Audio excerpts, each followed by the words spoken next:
ഒരു തുമ്മലിന് മണിക്കൂറിൽ 100 മൈലിലധികം വേഗതയിൽ സഞ്ചരിക്കാൻ കഴിയുമെന്ന് നിങ്ങൾക്കറിയാമോ? ഈ സാധാരണമായ ദൈനംദിന പ്രതിഭാസത്തിന് പിന്നിലെ അസാധാരണമായ ശക്തിയെക്കുറിച്ച് നമുക്ക് പരിശോധിക്കാം. നിങ്ങൾ തുമ്മുമ്പോൾ നിങ്ങളുടെ ശരീരം നിങ്ങളുടെ മൂക്കിൽ നിന്നും വായിൽ നിന്നും വായു, കഫം, ഉമിനീർ തുടങ്ങിയവയെ ശക്തിയായി പുറന്തള്ളുന്നു. ഇങ്ങനെ അതിയായ വേഗതയിൽ വരുന്ന വായു മറ്റു സൂക്ഷ്മ പദാർത്ഥങ്ങളെ മണിക്കൂറിൽ 100 മൈലിലധികം വേഗതയിൽ മുന്നോട്ട് ചലിപ്പിക്കുന്നു. ശക്തമായ വേഗതയിൽ തുമ്മുമ്പോൾ അതിലൂടെ രോഗാണുക്കളും ദ്രുതഗതിയിൽ പടരും.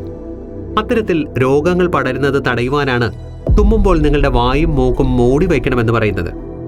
അതിനാൽ അടുത്ത തവണ തുമ്മൽ വരുന്നതായി തോന്നുമ്പോൾ അത് സഞ്ചരിക്കുന്ന അതിശക്തമായ വേഗതയെക്കുറിച്ച് ഓർക്കുക. ചെറിയ പ്രവൃത്തികൾ പോലും നമുക്ക് ചുറ്റുമുള്ള ലോകത്തെ ശക്തമായി സ്വാധീനിക്കും. ഈ വീഡിയോ വാ പൊത്താതെ തുമ്മുന്ന നിങ്ങളുടെ ചങ്ക് സുഹൃത്തിന് ഷെയർ ചെയ്യുവാനുള്ളതാണ് കേട്ടോ.